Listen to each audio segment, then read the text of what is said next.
tô te procurando, Glória a você está aí Deus. escondidinha. Olha lá. Queridos, nós somos movidos muitas vezes por lembranças. E ao ouvir esta música, que foi dada uma grande ênfase nesse final do louvor, Eu Te Amo, Deus, voltou como um filme para mim. Quando cantava essa igreja no meu início de fé, eu começava a chorar. Ah, Carlos, você estava apaixonado por Jesus. Não. Eu começava a chorar porque naquele início de fé, no começando e na igreja, eu chorava e dizia: Deus, eu não posso cantar essa música, porque eu não sei o que é o amor.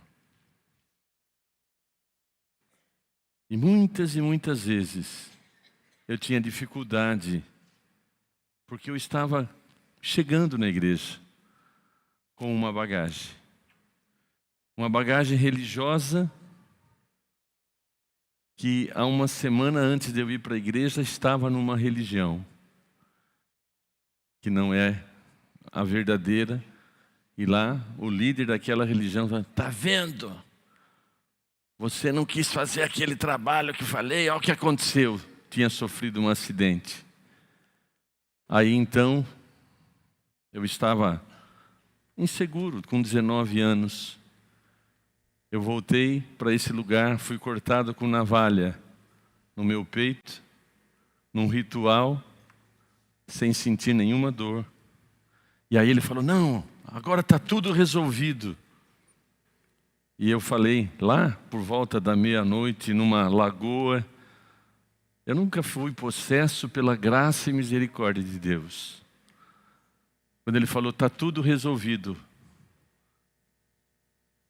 eu falei: se Deus quiser vai dar certo. Aí ele fala com toda a ira: não fale desse nome aqui. Eu tinha sofrido um acidente, porque eu não quis fazer o tal do sacudimento e o fechar o corpo.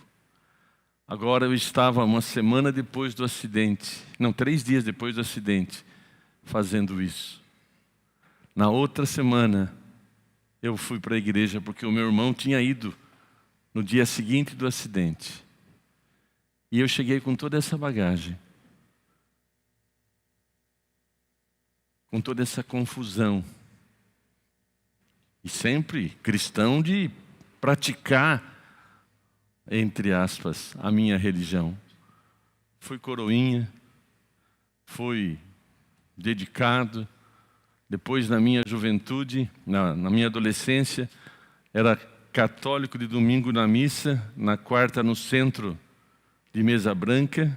Depois mesa branca já não se resolveu, estava na macumba, no candomblé, sendo cortado com uma navalha.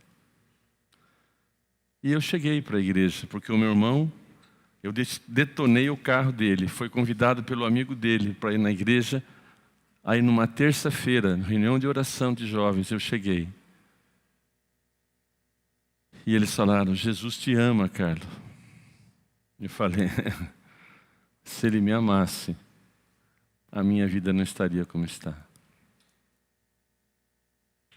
Mas eu tomei uma decisão naquele dia, no meu coração. Falei: se esse Jesus existe, como esses jovens estão falando, ele vai ter que mudar aqui, porque conversa eu tenho de sobra. E aí comecei a minha caminhada, pela misericórdia de Deus. Fazem 48 anos. Nunca eu deixei desse Jesus. Mas hoje eu sei realmente o que é dizer: eu te amo, Deus. E alguns dias atrás eu estava no meu devocional meditando, eu compartilhei de manhã, eu quero compartilhar com vocês. Meditando em salmos que eu tenho feito em uma do meu tempo, tenho meditado. O Salmo 8. Tem algo aqui, deixa eu achar aqui para ler. Põe para mim lá, Salmo 8, verso 1. E eu estava meditando. E como hoje eu entendo o que é cantar Eu Te Amo, Deus. Ó Senhor, Senhor nosso, quão magnífico,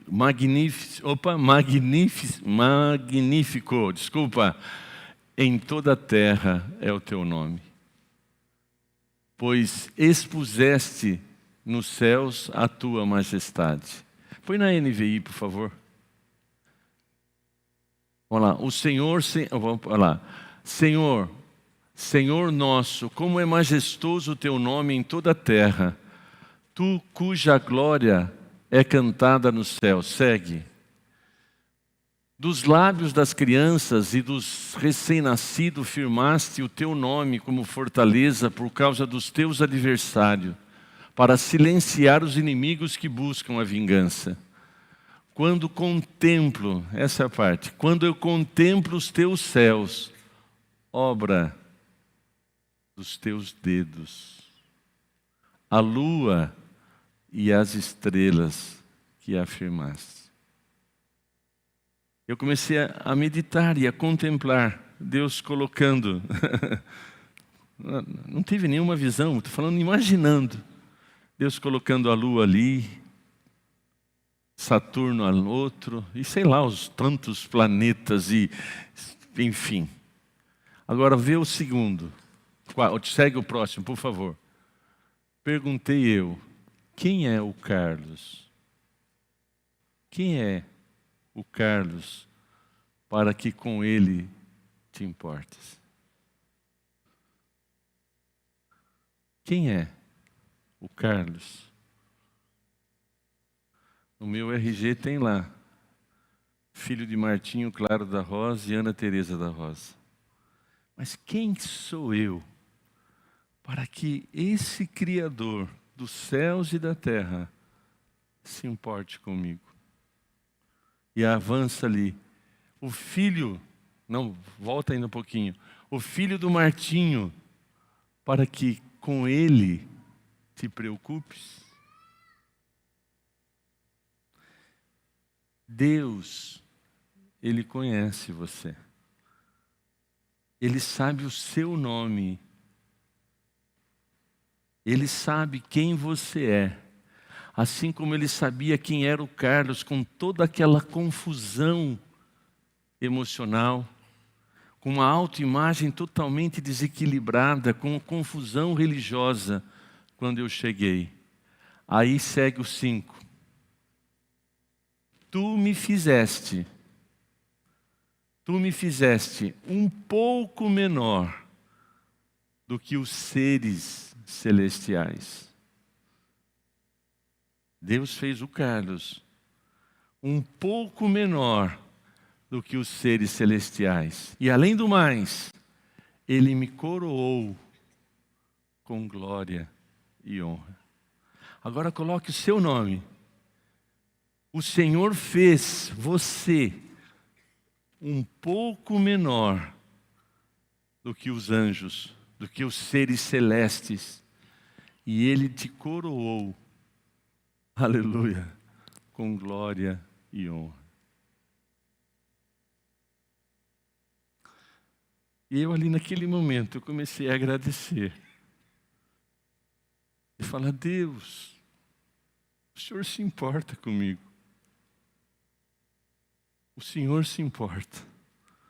O Senhor me conhece. O Senhor sabe da minha história.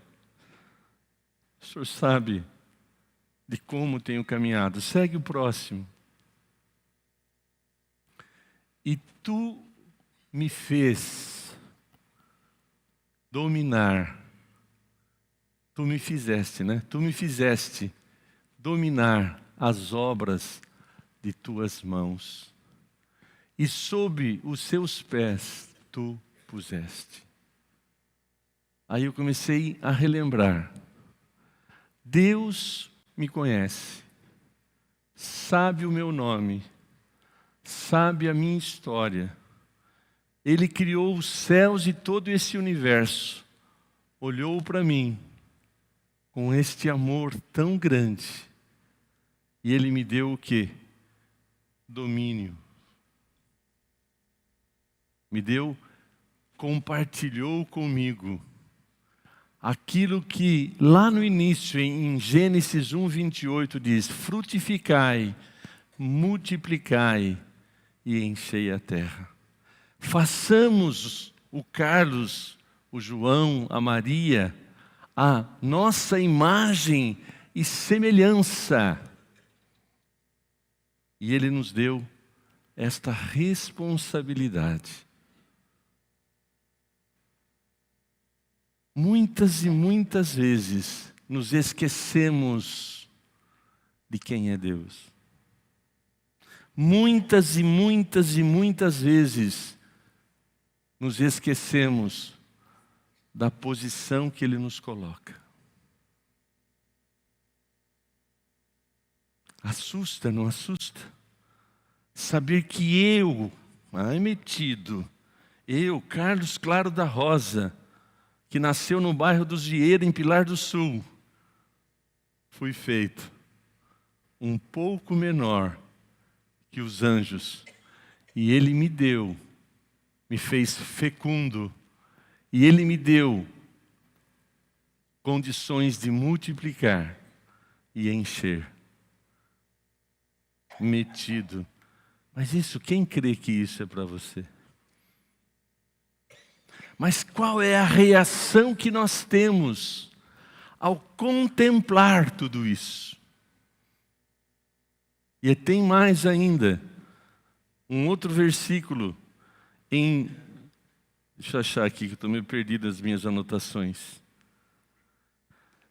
Em Deuteronômio 8:18. Aqui o povo de Israel estava prestes a tomar posse da terra prometida. Deus tirou o povo de Israel do Egito, que era escravo, que estava subjugado. Deus levanta Moisés e você sabe a história. Agora estão prestes a tomar posse. E nesse capítulo 8 de Deuteronômio, ele começa a trazer um alerta. Olha, vocês vão entrar numa terra próspera, vocês vão ali construir casa, ali vocês vão ter comida à vontade, vocês vão ter bênçãos. E Deus falando com eles.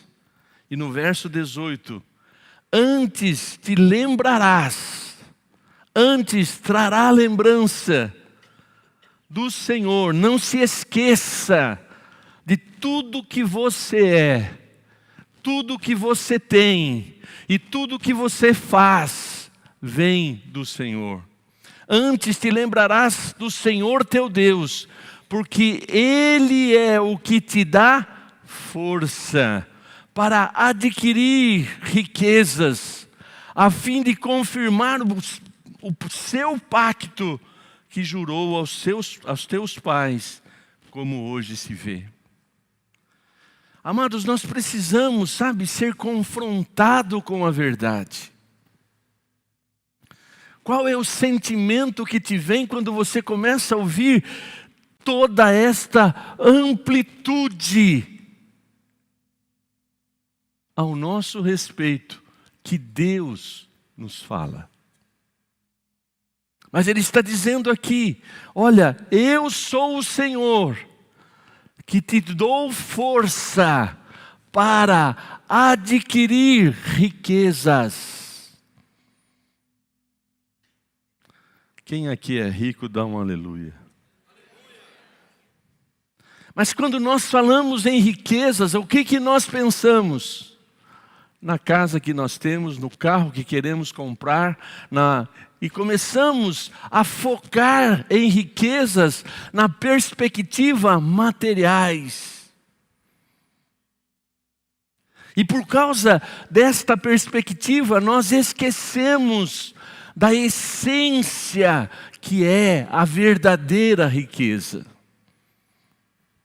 E a primeira riqueza que eu queria destacar é que nós somos imagem e semelhança do Criador, que nós somos formados por Ele. No Salmo 139, ainda quando não tínhamos forma alguma, quando o espermatozoide fecundou o óvulo, ali iniciou a nossa vida, mas Deus estava ali observando e escrevendo o propósito dEle para mim e para você. Então esta é a maior riqueza. Eu sou imagem e semelhança de Deus. E Ele me concedeu então para que eu fosse frutífero. Ele me deu essa dádiva de ser multiplicador. Ele me deu realmente condições para dominar.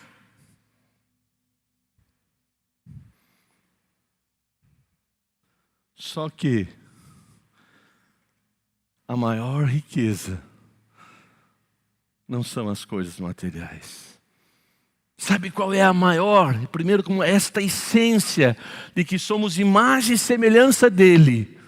Mas a maior essência que temos que cuidar é a nossa própria vida. Nós somos espírito, alma e corpo. Nós precisamos, sabe, de olhar mais profundamente na nossa essência e de como nós temos vivido.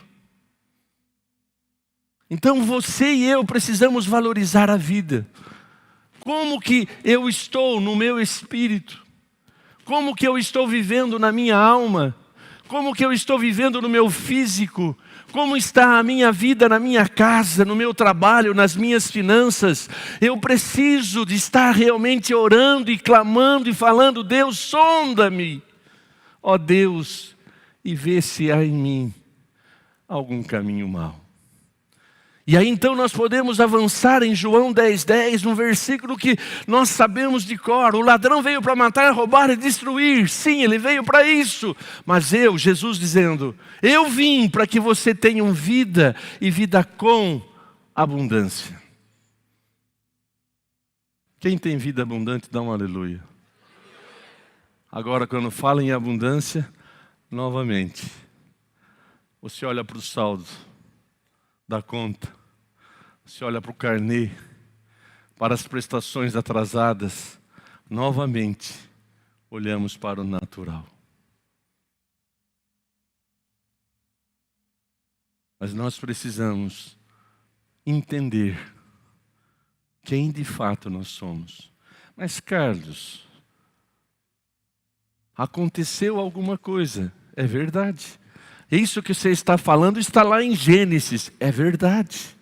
1:26 e 1:28, tudo ali, é verdade. Mas o homem pecou. Deus deu o domínio sobre a terra para o homem. O homem, Deus estabelece: a alma que pecar, esta morrerá. Quando Adão pecou, houve o quê? A separação. Morte significa separação. E a consequência desse distanciamento de Deus, sim, haverá. Você vai ter que suar, trabalhar, você vai ter mulher vai sentir dor de parto, você vai ter lutas. O pecado continua tendo um salário e está sendo pago na vida de todos. O salário do pecado é a morte. E aí então, quando nós estamos vivendo no pecado, quando nós estamos reinando no pecado, quando você lê 1 João sobre a questão do pecado, você fala assim: eu estou herdando, eu estou recebendo o salário. Mas quando nós vamos lá para Romanos 6:1, algo que o apóstolo faz uma pergunta: permaneceremos no pecado para que a graça de Deus seja abundante? Assusta. Assusta. Porque aquele que continua no pecado, reinando de maneira consciente, de maneira que ele sabe: não, a minha carne é fraca, eu só estou olhando aqui, olha, eu estou olhando pornografia, mas é só eu e estou no meu quarto, ninguém está sabendo, eu sou pecador mesmo.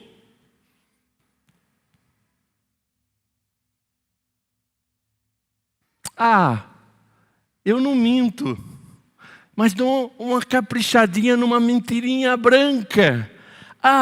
Eu falo mal do meu irmão, porque eu gosto de contar as novidades.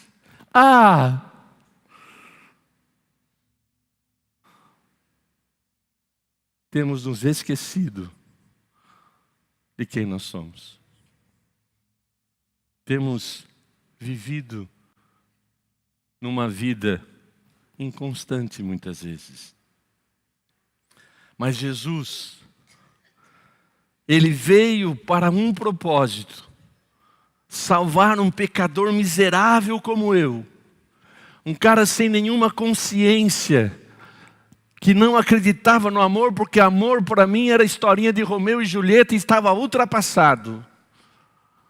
Um cara que não tinha consciência de quem ele era. E olha, a minha apesar de uma máscara de prepotência, nos meus 16 para 17 anos, já emancipado juridicamente, e já comecei a desenvolver, trabalhar e fazer acontecer, mas quando eu cheguei diante de Jesus, eu olhei e contemplei o miserável homem que sou. Um jovem vazio, sem esperança, triste, angustiado, que não entendia o amor, que não entendia quem era Deus. Mas aí começaram a falar para mim sobre Jesus. E então, quando nós olhamos para o que Jesus veio fazer, Ele veio aqui com um propósito. Deus amou o mundo, Deus amou a mim, Deus amou a você, de tal maneira que entregou Jesus. Para quê? Para resgatar, para restaurar a imagem e semelhança de Deus.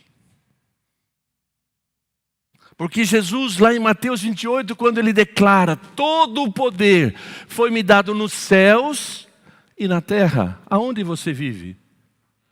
Aonde você vive? E com o pensamento nos céus. Então o nosso Jesus, quando Ele declarou lá: tudo está consumado, lá na cruz, Ele já nos deu então todos os recursos para nós termos uma vida plena. Ele já nos deu tudo o que diz respeito à vida, porque Deus pagou o preço por nós, e Jesus, Ele traz para nós então, não só uma possibilidade, mas Ele trouxe vida, e vida com abundância. Ele está nos chamando para viver este evangelho nesses dias. Ele está dizendo para mim e para você: chega, dá um basta a esta vida de sobe e desce. Deus está querendo restaurar a igreja nesses últimos dias. Jesus está prestes a voltar e nós sabemos disso. E está na hora de nós falarmos: Deus, eu quero mais de Ti. Eu quero mais da Tua presença. Eu quero sim, Senhor, que esta palavra se torne realidade na minha vida. E nós lembramos de Efésios 3:20. Ora, aquele que é poderoso para fazer infinitamente mais de tudo o que pedimos, de tudo o que pensamos, segundo o seu poder que opera em nós. O evangelho, meu amado, não pode ser uma possibilidade de que um dia, quem sabe, talvez, eu vou ser abençoado. A bênção está em você saber quem você é. E é bom lembrar que Jesus não iludiu a mim nem a você. Ele disse lá em João 16: tenho dito isto para que vocês tenham paz. No mundo tereis aflições, no mundo tereis lutas, no mundo tereis dificuldade, mas tende bom ânimo. Eu venci o mundo. Então a nossa perspectiva de vida tem que estar focado genuinamente em Cristo. Nele e por Ele. Nós precisamos sim lembrar o que Deus falou para o povo de Israel. Olha, vocês têm uma vida plena, mas vocês têm jamais se esquecer de tudo que você é, tudo que você tem, tudo que você faz, vem do Senhor. Então nós precisamos, voltar a esta essência e de falar: Deus, por favor, me ajude. E eu quero falar sobre 2 inimigos, 2 ladrões que nos impede de desfrutarmos de tudo isso. O primeiro dele é uma mentalidade de escassez. Como imagina na sua alma, assim será. Nós somos direcionados pelo que pensamos. Nós somos direcionados pelo que sentimos.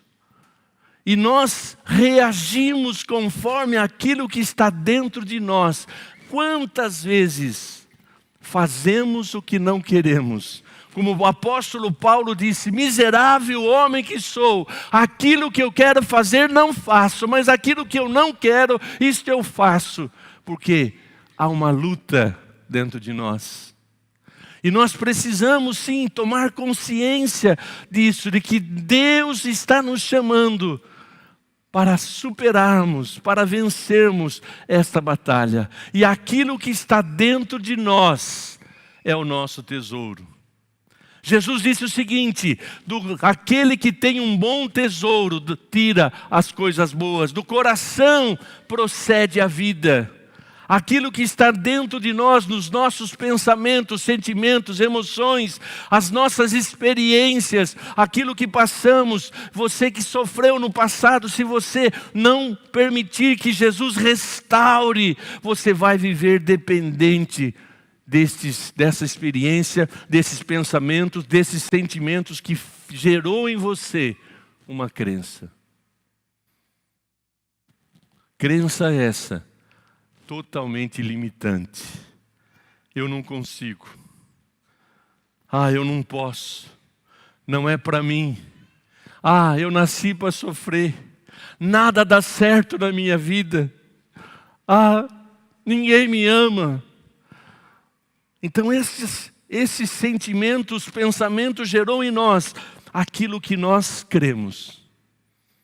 E então quando ouvimos uma promessa da parte de Deus, olhamos assim: bonita a palavra, está muito emocional, mas isso não dá certo para mim. Aí começamos a olhar para a direita, para a esquerda, olhamos pessoas que desfrutam de um nível maior com Deus, de milagres, que estão prosperando, não só financeiramente, mas também financeiramente. Você olha e diz assim: qual é o sentimento que você tem quando você vê um irmão com um carro novo? Tá podendo, hein? O que você está fazendo?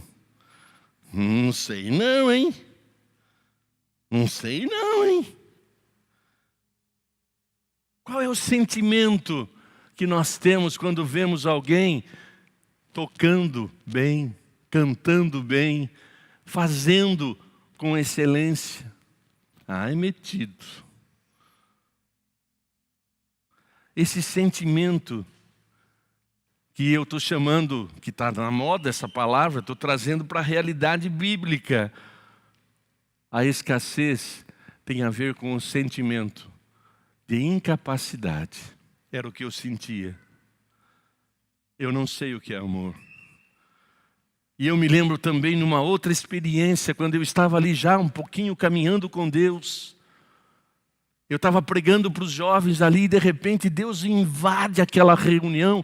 Eu comecei a chorar, o povo começou a chorar. Aí vem um irmão e diz: Carlos, você é uma bênção. Aquilo foi como uma punhalada dentro de mim. Literalmente, já tinha terminado a reunião. Eu saí correndo lá na igreja.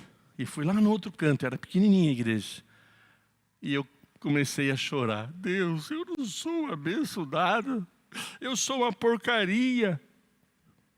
tinha acabado de ser usado tremendamente, falando tremendamente por Deus.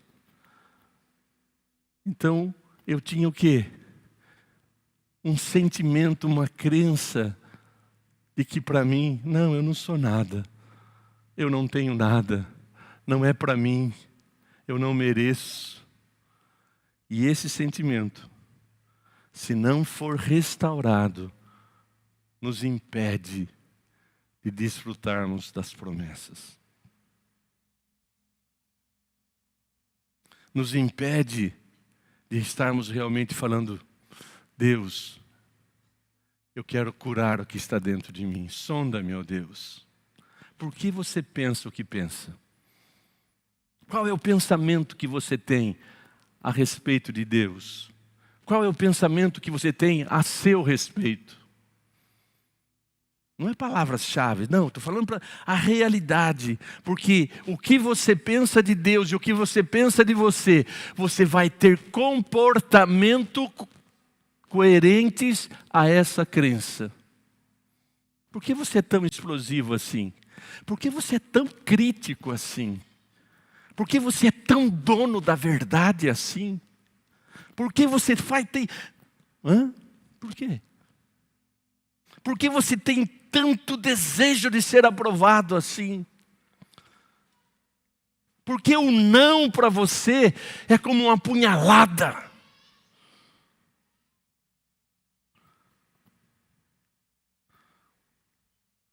Como imagina na sua alma, assim será. O que está dentro vai sair.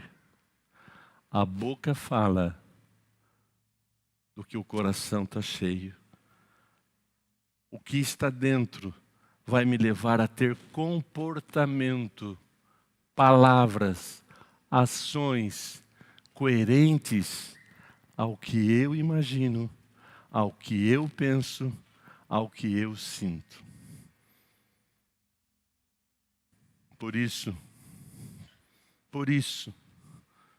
o Salmo 51, nós temos sim que orar diariamente. Não me lembro o versículo, mas lá, um deles, que eu não canso de falar. Cria em mim, ó Deus. Cria em mim, ó Deus, um coração puro. Acha para mim lá. Cria em mim, ó Deus, um coração puro.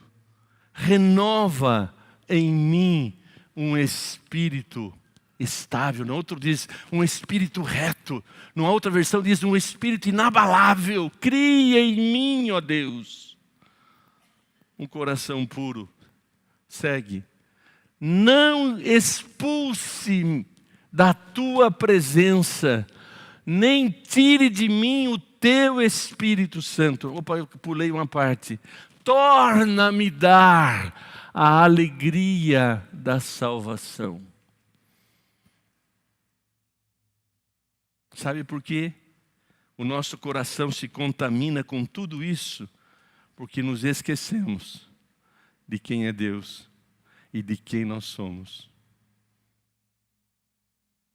E nós precisamos entender realmente que o Evangelho tem que ser vivido. Não adianta você dizer, eu sou falho mesmo. Se você é fofoqueiro.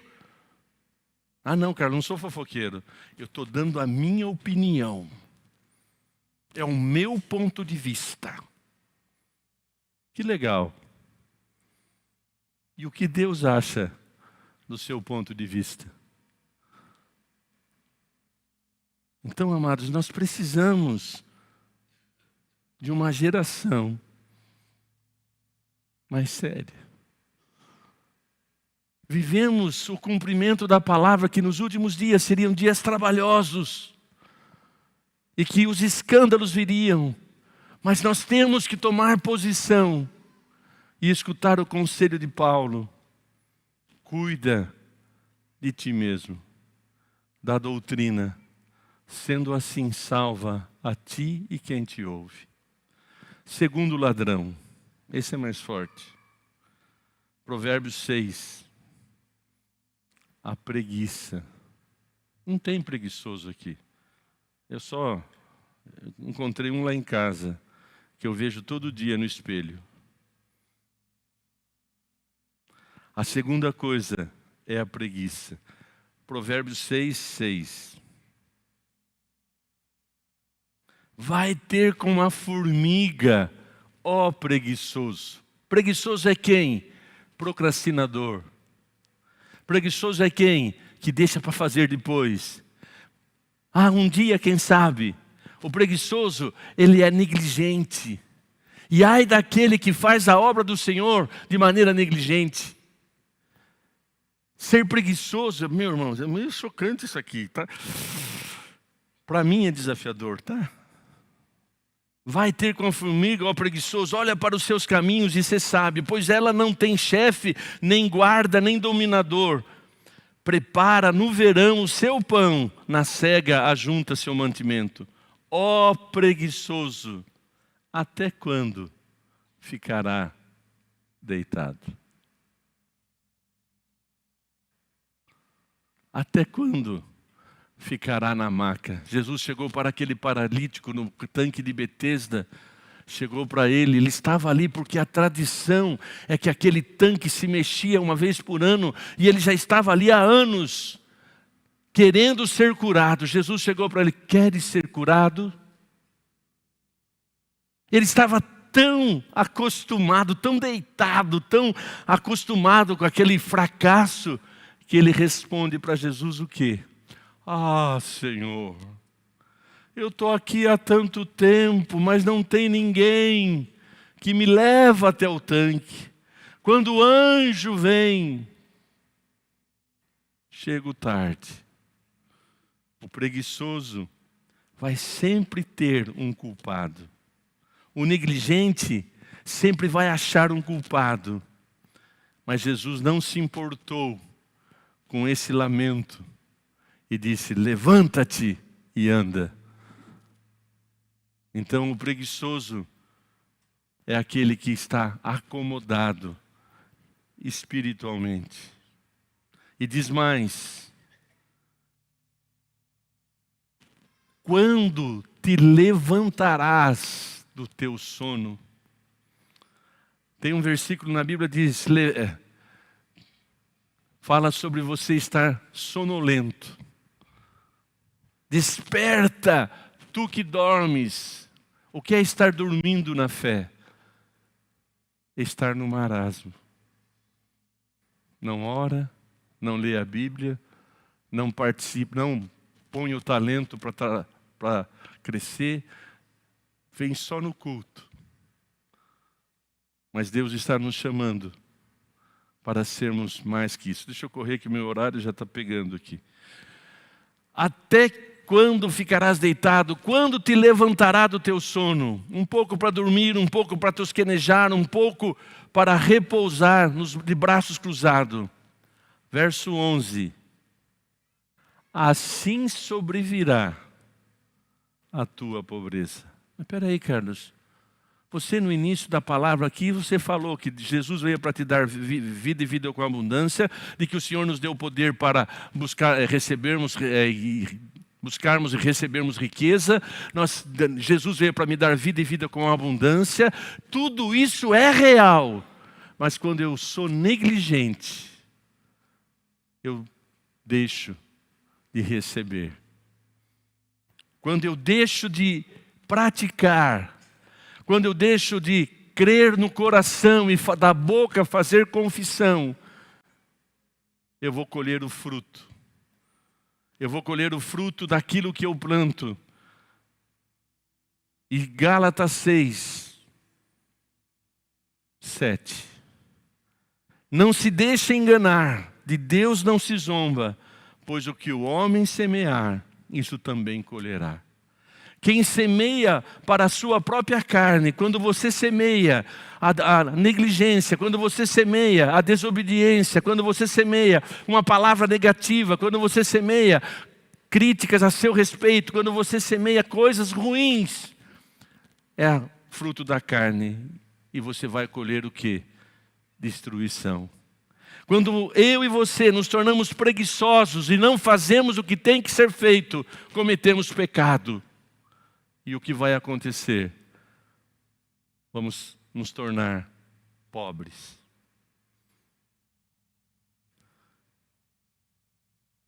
Novamente, estou falando da vida, mas que também, se você aplicar nas finanças, é a mesma história.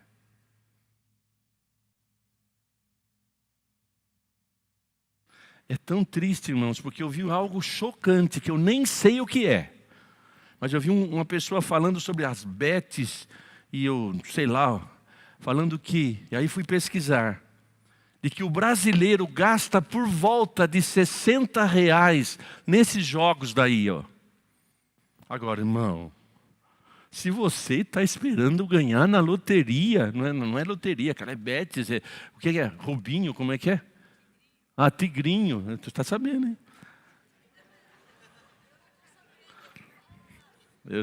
Falaram para nós, eu sei disso. Agora, querido, quanto você, eu espero, né? Quanto que o brasileiro lá gasta agora? É inconcebível. Tem um versículo na Bíblia em Isaías: por que gasta o seu dinheiro naquilo que não é pão? Por que você gasta o seu dinheiro sem ter consciência? Compra o que não precisa, mas está na liquidação, bem. Olha, vai ver em 10 pagamentos, bem. Mas você vai usar essa roupa? Não, é liquidação de inverno, mas nós estamos no verão. Eu vou guardar porque... Guardar para quê? Então, por que gasta o seu dinheiro naquilo que não é pão? Mas voltando... Dá para aplicar nas finanças. Dá para aplicar na vida espiritual. Carlos, na vida espiritual eu estou muito bem. Eu sou apenas o máximo. Eu sou o profeta. Ai, grande coisa. Grande coisa. E tem uns aí, irmãos, que parece que vive no céu. Porque Deus me falou. Deus me falou. Deus me falou. Está praticando. Então...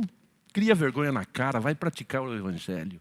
E pare de manipular as pessoas em nome de profecia. É sério. É sério. E você como cristão não tem que depender de tal coisa. Tem que ter intimidade com Deus. Ai, eu queria ir atrás do profeta. Por que não vai atrás do Senhor que te criou, imagem e semelhança? Por que você não fecha a porta do seu quarto e vai abrir ali a palavra de Deus, vai orar, vai rasgar o seu coração? Está buscando alguém poderoso? Aqui não tem, a não ser Jesus. Não volto mais aqui. Tá bom, vai com Deus.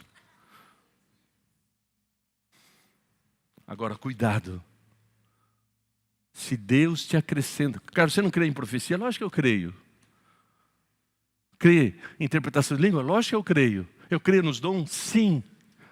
Mas eu não creio, eu não aceito manipuladores de dons. E nós precisamos de maturidade.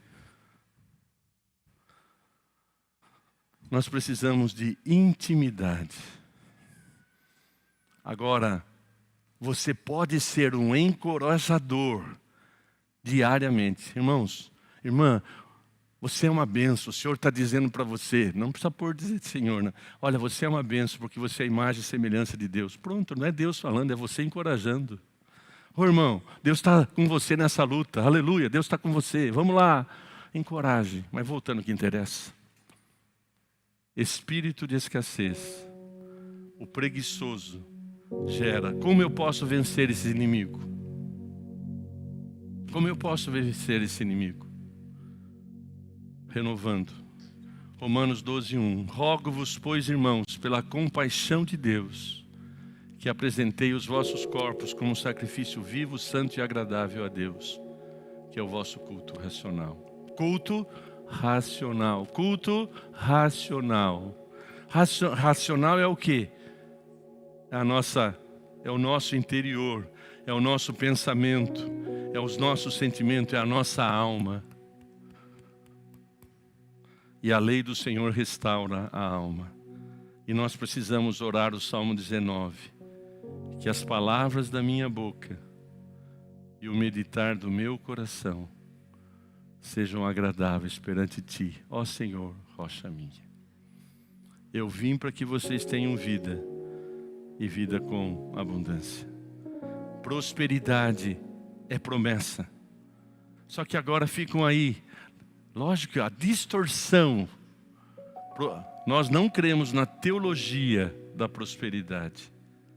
Nós cremos na prosperidade. Tudo que você fizer, Deus prosperará. Se você cuidar do seu coração, tirar todas essas crenças pelo conhecimento da verdade. Conhecereis a verdade e ela vos libertará. E se você estiver disposto a não ser preguiçoso, mas ser alguém que vai investir para ter um espírito em harmonia com Deus, uma alma restaurada, um corpo saudável, uma vida financeira com sabedoria, o reino de Deus vai se manifestar. Venha a nós o teu reino, seja feita a tua vontade na minha vida e na sua. O Senhor te fez um pouco menor que o anjo. O Senhor te deu o Espírito Santo, que já está em você, para te guiar em toda a verdade. O Espírito Santo que já está em você, vai te dar discernimento do que fazer. O Espírito Santo vai te assistir em nossas fraquezas. O Espírito Santo, falei esses dias, o Espírito Santo não nos assiste em nossos pecados.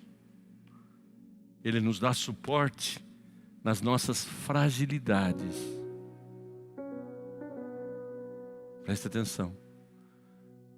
O Espírito Santo não vai te assistir no seu pecado. Ele vai te dar, dar suporte às suas fraquezas, fragilidades, que pode ser pecado, mas aqui ele está falando de fraqueza, fragilidade. Eu queria ser melhor, não estou conseguindo. Eu falei, não deu certo. Agora, no pecado, o Espírito Santo te convence. Ele traz o convencimento e você vai decidir confessar, se arrepender ou mudar.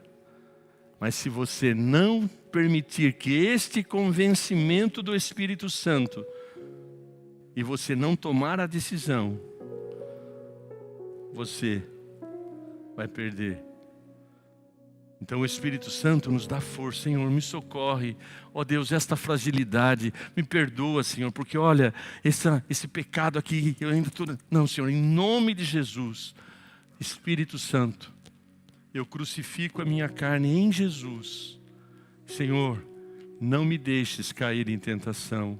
Livra-me do mal, pois Teu é o reino, o poder e a glória para sempre.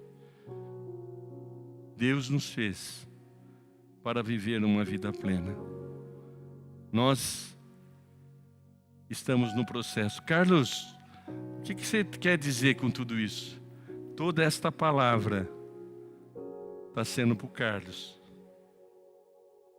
E eu posso dizer como Paulo, não que o Carlos Claro da Rosa, que foi feito um pouco menor que o anjo, não que o Carlos Claro da Rosa já alcançou a perfeição.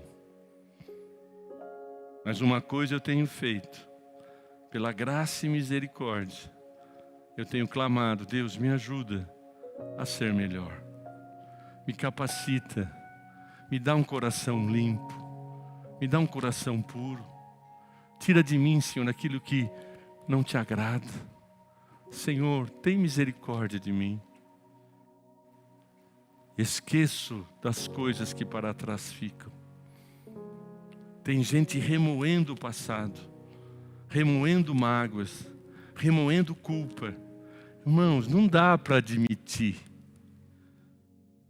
Pessoas que já estão há um ano, um mês, que já têm Jesus, e diz assim, eu não perdoo fulano. Vai orar o Pai Nosso, por favor. Porque você está rezando o Pai Nosso. Perdoa, Senhor, o meu pecado. Perdoa as minhas dívidas. Assim como eu perdoo esse estrupício que me feriu, que me machucou. Ai, Deus está doendo. Mas por amor ao Senhor, assim como o Senhor me perdoou, eu perdoo. Carla, mas eu perdoo, mas não quero nem olhar na cara. Então trata, deixa Deus curar. Fechando.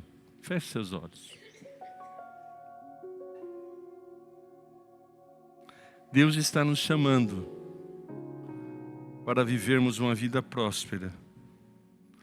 Deus está nos chamando para conquistarmos tudo o que Ele tem prometido. Deus nos deu realmente a capacidade de escolher o caminho de bênção ou o caminho de maldição. Você e eu que estamos aqui, somos filhos, nós somos perdoados. Não mais eu, não mais você, não mais eu quem vivo, é Cristo que vive em nós. Então nós temos que valorizar isso, confessar isso diariamente. Que você se colocar diante do altar diariamente e dizer: Senhor, não mais a minha vontade, mas é o Teu reino. Senhor, eu quero multiplicar o Teu reino.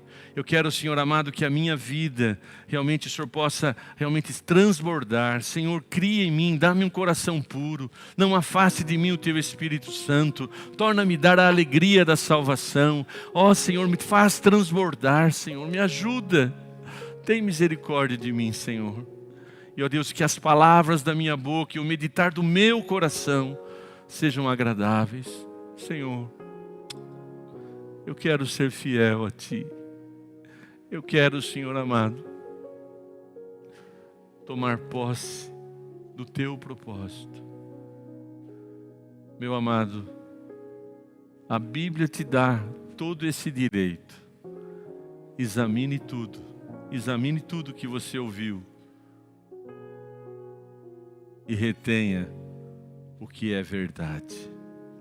Agora tem uma coisa: de aquilo que é verdade, aquele que ouve as minhas palavras e não as praticam, constrói sobre a areia. Examine tudo o que foi falado.